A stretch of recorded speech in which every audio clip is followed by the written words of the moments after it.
Bertemu lagi di ibadah GOGC. Sebentar kita akan memulai ibadah kita, mari kita berdoa. Terima kasih Tuhan, terima kasih Yesus atas kesempatan masih Engkau berikan kepada kami Tuhan. Saat ini Tuhan, kami anak-anak-Mu akan memuji dan memuliakan nama-Mu Tuhan. Kiranya Engkau menerima setiap penyembahan dan pujian kami ini Tuhan. Terima kasih Yesus, terima kasih Tuhan. Kami siap memulai ibadah ini hanya dalam nama Tuhan Yesus Kristus. Haleluya, amin. Siap untuk memuji nama Tuhan? Amin.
sumber kemenangan kita. Amin.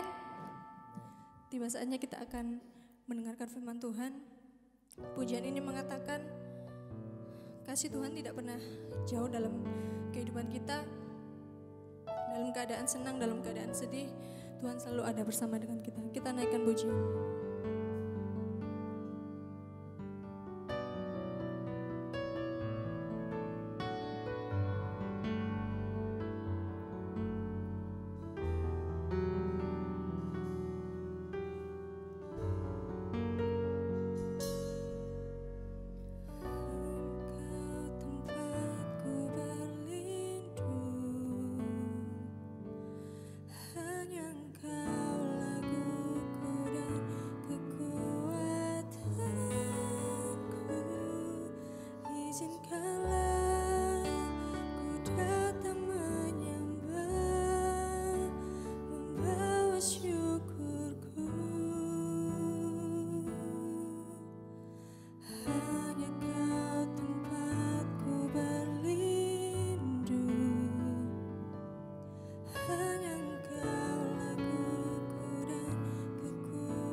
Sedalamnya hatiku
Kau tahu Tuhan isi hati kami, setiap hati kami.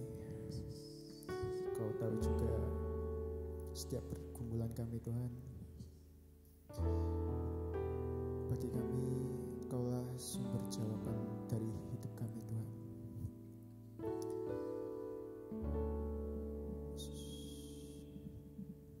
Dan sebentar lagi anak-anak-Mu mau mendengarkan firman sebagian dari firman-Mu Yesus. Kau berkati hamba-Mu yang menyampaikan, Kau juga berkati anak-anak-Mu yang mendengarkan Tuhan. Dan Kau juga buka hati mereka Tuhan, agar setiap apa yang disampaikan hamba-Mu dapat teraplikasikan di hidup kami Tuhan. Terima kasih Tuhan, terima kasih Yesus. Di dalam nama Tuhan Yesus, haleluya, amin. Amin. Ya, shalom. Rekan-rekan GUJC dikasih Tuhan. Kembali kita akan belajar firman Tuhan pada hari ini dengan tema, sesuai tema kita adalah gereja merupakan tubuh Kristus. Gereja merupakan tubuh Kristus. Kalau saya ngomong gereja, bilang gereja, kita sedang berbicara bukan gedungnya, bukan denominasinya, ya. Tetapi kalau saya bilang gereja, kita sepakat semua bahwa gereja adalah kita, orang-orang yang percaya, yang telah percaya kepada Tuhan Yesus, ya.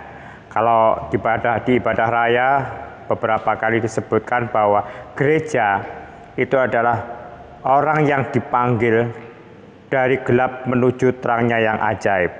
Gereja adalah milik Tuhan, ya. Gereja adalah milik Tuhan. Siapa itu? Ya kita ini. Gereja Tuhan. Nah, sekarang kita akan belajar subtema kita adalah sinergi. Nah, gitu ya.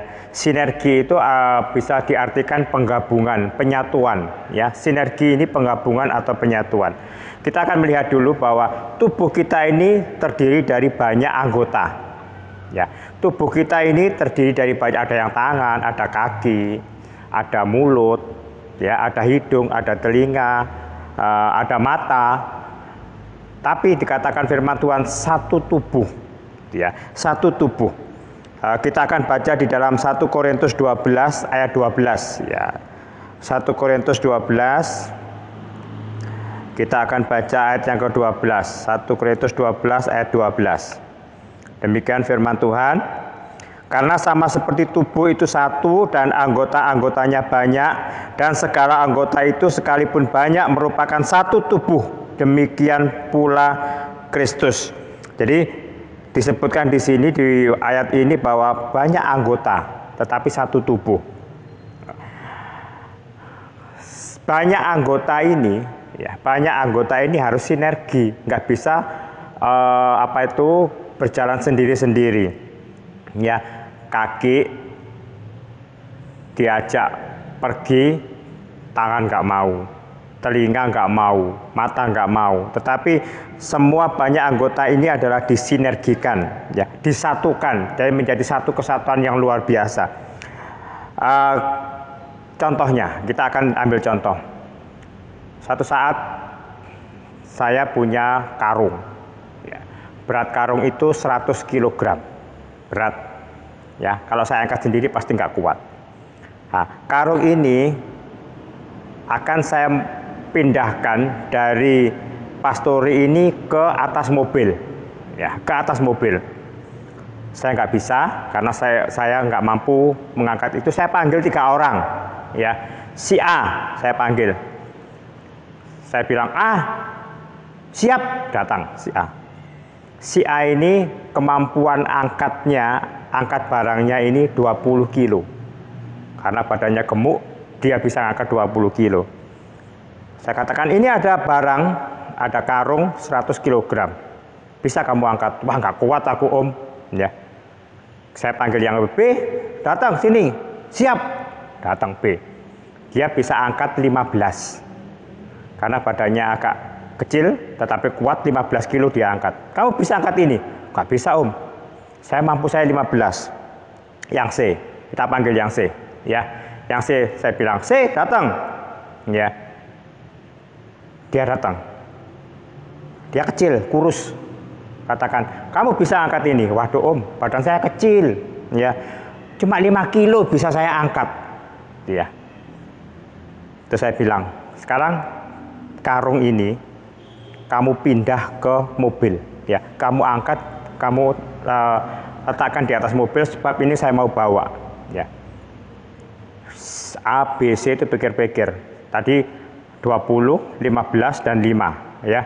Berarti berapa itu? 20, 15, 40. Jadi kalau digabungkan itu bisa ngangkat 40. Ternyata pada waktu dia angkat, karung itu bisa diangkat 3 orang ini. Ya. Saya katakan, ayo sekarang dia angkat ya, saya kasih aba-aba. 1, 2, 3, diangkat. Karung 100 kilo. Diangkat 3 orang ini yang tidak mempunyai kemampuannya hanya 20, 15, dan 5. Ini yang namanya sinergi. Ya. Dari mana yang lain? Kalau 100 tadi dikurangi 40 ya. 100 dikurangi 40, 60 itu harusnya itu ada orang yang mempunyai kekuatan 60. Dari mana yang 60? Namanya sinergi. Demikian dengan kita, anak-anak Tuhan. Bisa enggak kita menjadi anggota tubuh Kristus ini disatukan? Bisa enggak kita ini disinergikan supaya apa? Mempunyai kekuatan yang luar biasa. Nah, sekarang kita lihat yang pertama. Ya, supaya kita ini bisa berfungsi dengan baik, supaya tubuh ini berfungsi dengan baik, supaya anggota tubuh kita kan dikatakan anggota tubuh Kristus, supaya anggota tubuh kita ini bekerja dengan baik, berfungsi dengan baik, itu harus kita latih. Ya, pemain bola kaki kanannya ini sungguh luar biasa, berfungsi dua-dua. Kalau saya main bola kaki kanan yang paling dominan. Tetapi kalau orang kidal kaki kiri. Tetapi kalau pemain bola yang profesional kaki kanan kaki kiri ini sama. Dengan pemain voli juga seperti itu. Tangan kanan tangan kiri kalau smash sama-sama kekuatannya. Karena apa? Dilatih. Ya. Nah, sekarang kalau kita mau lihat sekarang, kita menjadi anak-anak muda. Kita menjadi penerus-penerus pelayanan jemaat di tempat ini. Kita harus sadar, kita ini adalah anggota tubuh Kristus yang sangat luar biasa. Kita sudah dipilih. Ya, kita sudah dipilih. Kita sudah dipanggil. Kita tinggal menjalani hidup ini bersama Tuhan Yesus. Supaya kita bisa difungsikan dengan baik, supaya kita bisa berfungsi dengan baik. Yang pertama tadi, seperti tadi ilustrasi tadi, mau dan siap difungsikan oleh Tuhan. Kita tahu ya, mau dan siap difungsikan oleh Tuhan. Ya, banyak orang mau percaya Tuhan, banyak orang mau ikut Tuhan, tetapi berapa banyak orang yang mau difungsikan oleh Tuhan? Kita ini harus belajar mau dan bisa difungsikan oleh Tuhan. Itu yang pertama. Kita lihat ya, kalau pelayanan di tempat ini ada pemain musik, ada WL, ada tamborin, ada yang lain-lain ya. Di luar sana banyak orang yang lebih pintar, lebih jago bermain musik. Di luar sana mungkin anak-anak Tuhan banyak yang bisa untuk menyanyi dengan bagus. Tetapi kadang-kadang nggak mau difungsikan. Ya, nggak mau difungsikan. Bersyukurlah kalau kita mau dan siap difungsikan oleh Tuhan. Kita mau belajar tentang satu hal pada waktu ini kisah di Matius 22 1-14 ya. Matius 22 1-14 ini adalah suatu undangan. Raja ini mengadakan perkawinan ya, perjamuan perkawinan anaknya. Ya. Raja ini sudah memberikan undangan kepada banyak orang ya. Dan dia suruh hamba-hambanya, tolong ini sudah selesai, ayo undang si undangan-undangan itu supaya dia datang. Ya, supaya dia datang. Aku sudah siap. Ternyata begitu hambanya datang dia bilang, enggak ada yang mau. Ya, enggak ada yang mau. Terus di balik sekali lagi undang mereka. Ya. Diundang lagi, ayo cepet, ini raja ini sudah mau ada perjamuan, dia disiapkan segala sesuatu yang baik. Tetapi ada yang ke ladang ya, sampai-sampai ada yang ditangkap hambanya itu, tapi nggak mau. Tapi raja itu menjadi marah, sekarang hanguskan semuanya, bakar semuanya ya. Tetapi raja ngomong, sekarang kamu cari semua orang yang ada di persimpangan dimanapun, orang yang jahat, orang yang baik, orang semua datang dalam undangan saya. Akhirnya penuhlah perjamuan itu. Dikatakan di ayat yang terakhirnya itu, banyak yang dipanggil, sedikit yang dipilih. Ya. Mau atau enggak kita ini menerima Tuhan Yesus, dan mau enggak kita ini difungsikan sebagai tubuh Kristus. Saya luar biasa kalau kita bisa bersinergi ya, kita bersinergi. Di sini mungkin ada yang pintar melayani apapun juga lah. Menari, main musik, menyanyi, ya, IT, dan pelayan-pelayan lain. Kalau kita disatukan, disinergikan, itu luar biasa. Ya. Yang pertama kalau kita mau difungsikan adalah satu, mau siap difungsikan. Itu yang pertama. Terus yang kedua, supaya kita bisa difungsikan dengan baik, supaya gedung gereja jemaat di sini bisa bertumbuh dengan baik. Yang kedua adalah punya satu tujuan dan satu komando. Ya, punya satu tujuan dan satu komando. Tadi 3 orang yang mengangkat karung, ya, mengangkat karung tadi itu kan Om Yanto bilang, angkat karung ini dari sini menuju ke mobil. Coba kalau nggak ada kok, terus saya katakan, ayo diangkat ya, 1, 2, 3, baru diangkat bareng-bareng. Coba kalau nggak ada komandonya. Ya, angkat karung ini ya. Wah, mereka bertiga nggak ada engkel-engkelan ya, tarik-tarian. Terus begitu diangkat, lo ini dibawa kemana ini? Digorono, berat. Tetapi kalau ada satu komando dan ada tujuan, itu hal yang luar biasa. Satu saat Om Yanto ikut satu permainan ya. Permainan itu engklek. Engklek itu permainan yang ada kotak-kotaknya itu ya. Engklek yang ada kotak-kotaknya itu. Nah, kita mempunyai satu tim itu 10 orang. Satu tim 10 orang. Dan ada beberapa tim ini diadu ya dari beberapa daerah ya. Waktu itu Jatim Bali ya, Jatim Bali. Pada waktu permainan itu si trainernya ngomong, pokoknya cepat-cepatan datang sampai ke ujung sana, finish. Dan di situ di kotak-kotak itu seperti engklek itu ya, seperti engklek yang kita lempar-lempar itu dikasih kotak-kotak gini. Di situ ada yang namanya bom. Bom itu kalau kita melangkah ke situ, ya, kalau kita melangkah ke situ mati, ya, mati, dis, gitu ya. Mulailah kita ditutup, salah satu ditutup, dan yang lain trainer bilang, yang lain silakan ngomando, dikomando ini, supaya temanmu ini nggak tersesat tapi bisa sampai di tempat yang di tujuannya dengan baik. Ditutup, terus mulai. Ya, satu langkah. Wah, gitu dah. Satu langkah, plek. Terus, ya kiri. Nah, ternyata semua 10 orang itu ngomandoi semua. Kanan, kiri, kanan. Setengah gitu ya. Yang ditutup ini bingung. Ya, yang ditutup ini bingung. Dia nggak ngerti tujuan. Komandonya terlalu banyak, ya. Kanan, dikandani kok, kanan gitu ya. Setengah meter ya, yang satu yang kiri, ayo cepet itu loh, cepet, jamnya sudah habis gitu ya.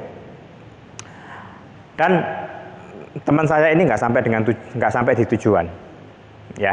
Satu selesai, trainernya bilang kepada yang ditutup tadi, menurut perasaanmu gimana tadi? Saya bingung Pak gitu ya, karena terlalu banyak suara yang masuk di telinga saya sampai saya nggak bisa tujuan. Sekarang tutup matamu, trainernya bilang, maju 1 langkah, tek, ya, tek 1 langkah, ke kiri setengah langkah, terus dituntun. Akhirnya cepat dia sampai ke sana. Demikian juga dengan kita, ya. Kalau tubuh kita sebagai tubuh Kristus, hidup ini mempunyai satu tujuan dan satu komando. Tujuan kita apa? Memuliakan Dia. Ingat, semua pelayanan yang kita lakukan, apapun itu juga jangan didasari dengan keinginan kita. Tetapi ingat, semuanya hanya untuk memuliakan Tuhan. Itu tujuannya. Jadi semuanya kalau untuk memuliakan Tuhan, nggak ada yang namanya perselisihan, nggak ada yang namanya iri-irian, nggak ada yang namanya perpecahan dan sebagainya. Karena apa? Semua tubuh ini berfungsi dengan baik dan mempunyai satu tujuan yang sama. Dan komando kita siapa? Roh Kudus. Kita akan baca di dalam Yohanes 14 ayat 25 dan 26. Yohanes 14 kita baca. Yohanes 14 25 dan 6. Semuanya itu kukatakan kepadamu selagi aku, Tuhan Yesus waktu itu berada bersama-sama dengan kamu. 26. Tetapi penghibur, yaitu Roh Kudus yang akan diutus oleh Bapa dalam namaku, Dialah yang akan mengajarkan segala sesuatu kepadamu dan akan mengingatkan kamu akan semua yang telah kukatakan kepadamu. Siapa itu Roh Kudus? Ya, pribadi Allah sendiri. Dia akan memimpin kita. Dia yang akan mengajari kita. Dia yang mengomandoi kita supaya kita sampai dengan tujuan. Ya. Jadi yang pertama tadi, mau dan siap difungsikan oleh Tuhan. Yang kedua adalah punya satu tujuan dan komando. Kalau komando kita komandan kita ini banyak. Seperti tadi saya katakan ilustrasi kalau permainan tadi. Kita nggak akan fokus, gitu ya. Sana diterima, filsafat diterima, yang satu diterima. Tetapi ingat, komando kita adalah Roh Kudus. Komandan kita adalah Tuhan Yesus. Ya, supaya kita sampai di tempat tujuan yang luar biasa. Seperti tadi, 3 orang yang mengangkat tadi. Apa kalau nggak ada tujuannya? Bingung dia. Taruh kemana ini? Ya, taruh kemana? Atau komandonya banyak waktu itu. Waktu ngangkat 1, 2, 3, tapi kok ngomong kabeh. 5 orang ngomong kabeh, nggak sama, bingung. Nggak akan terangkat itu. Jadi, kalau tubuh Kristus ini, tubuh kita ini difungsikan, kita ini gereja-gereja Tuhan, agar zaman ini difungsikan dengan baik. Kalau kita mempunyai satu tujuan, satu komando, itu nama Allah akan ditinggikan. Ya, banyak jiwa dimenangkan. Yang ketiga, yang terakhir, kita akan memperoleh kekuatan yang luar biasa yang belum pernah kita pikirkan. Kalau kita sinergi, ya, kalau kita menyatu, kalau kita digabungkan sebagai gereja, sebagai tubuh Kristus. Ingat, saya katakan ilustrasi 3 orang tadi. 20 kekuatannya yang pertama, kedua 15, yang kedua 5. Itu kalau digabung 40. Seharusnya 3 orang itu bisa mengangkat 40, hanya 40. Tetapi kenapa 100 kg bisa diangkat dengan kekuatan cuma 40? Yang 60 siapa yang angkat? Itulah hasil sinergi. Ya, hasil sinergi. Demikian juga kalau dengan kita. Kalau kita mau digabungkan, ya, kalau kita mau difungsikan dengan baik, ya, kalau kita mau menyatukan diri kita dan satu tujuan kita memuliakan Dia, dipimpin dengan satu komando yaitu Roh Kudus, Tuhan akan memberikan kekuatan. Tuhan akan memberikan sesuatu yang luar biasa kepada kita, walaupun kita masih muda, ya, walaupun kita masih muda. Kita akan baca di dalam 1 Korintus. Ya, 1 Korintus 12 ayat 31. 1 Korintus 12 ayat yang ke-31. Ini ya. Jadi berusahalah untuk memperoleh karunia-karunia yang paling utama, dan aku menunjukkan kepadamu jalan yang lebih utama lagi. Ini pernah kita pelajari, ya. Ini pernah kita pelajari bulan-bulan yang lalu. Supaya bagaimana supaya kita memperoleh karunia, ya, kita giat, kita mau difungsikan, ya, kita mempunyai tujuan, kita mempunyai satu komando, dan kita ini semua tubuh kita ini berfungsi dengan baik. Tangan berfungsi dengan baik, yang menjadi mata, yang menjadi kaki, menjadi telinga, semua berfungsi dengan baik. Ingat, kita akan mempunyai kekuatan yang lebih. Apa itu? Itu adalah karunia Tuhan. Ya, karunia Tuhan. Sama dengan tadi dikatakan, 3 orang itu mempunyai kekuatan cuma 40. Tapi dia bisa mengangkat beban 100 kg. Di mana yang 60? Itulah berkat dari Tuhan. Di nama Tuhan. Jadi GUJC yang dikasihi Tuhan, tetaplah semangat melayani Tuhan. Ya, apapun yang diberikan kepada kamu, kerjakan dengan baik. Ya, siap. Ya, siap difungsikan oleh Tuhan. Mempunyai satu tujuan, satu komando, dan ingat, Tuhan akan memberikan sesuatu yang luar biasa kepada kita. Puji nama Tuhan. Biarlah renungan hari ini boleh menguatkan kita, membawa kita semakin maju di dalam Tuhan. Kita akan berdoa. Terima kasih Tuhan Yesus, kami bersyukur atas hari yang Tuhan telah berikan kepada kami. Kami telah mendengar akan firman-Mu, Tuhan masih memberikan kami waktu untuk melayani.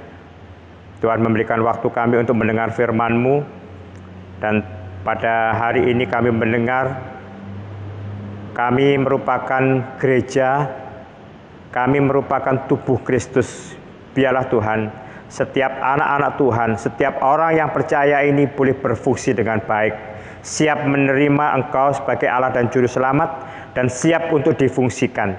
Demikian juga kerinduan kami Tuhan, supaya kami Tuhan dituntun oleh Roh Kudus, supaya jalan kami ini terus memuliakan Tuhan, hidup kami ini memuliakan Tuhan. Dan kami yakin dan percaya Tuhan, Tuhan akan mengaruniakan kekuatan yang luar biasa. Karunia-karunia rohani akan Kau berikan kepada anak-anak-Mu Tuhan. Walaupun masih muda, tetapi Tuhan akan pakai dengan luar biasa untuk kemuliaan dan kebesaran nama-Mu. Berkati GUGC di tempat ini, yang saat ini mendengarkan firman-Mu. Berkati sekolah masa depan cita-citanya. Berkati akan kehidupan rohaninya, berkati pergaulannya, berkati masa depannya Tuhan, berkati pekerjaannya, dan apapun yang dikerjakan oleh anak-anak-Mu yang masih muda ini Tuhan, boleh membawa kemuliaan bagi nama-Mu. Berkati juga keluarga mereka Tuhan, supaya Tuhan akan tolong, Tuhan akan cukupkan, dan di dalam keluarga ini nama Tuhan dipermuliakan. Terima kasih Tuhan, terima kasih. Tidak lupa pada hari ini kami juga berdoa buat bangsa dan negara kami Indonesia Tuhan, yang saat ini masih terus berupaya untuk menanggulangi COVID-19. Dan kami bersyukur Tuhan, kalau berangsur-angsur keadaan mulai pulih, ini adalah berkat Tuhan yang luar biasa. Biarlah program-program ke depan Tuhan boleh nyatakan pada bangsa dan negara kami supaya terbebas dari COVID-19 ini, dan anak-anak-Mu yang belajar kembali Tuhan, dan anak-anak-Mu terus percaya kepada Engkau dan berharap kepada Engkau. Terima kasih Tuhan Yesus, terima kasih hari ini kami serahkan doa dan ucapan syukur kami hanya di dalam nama Tuhan kami Yesus Kristus. Haleluya, amin.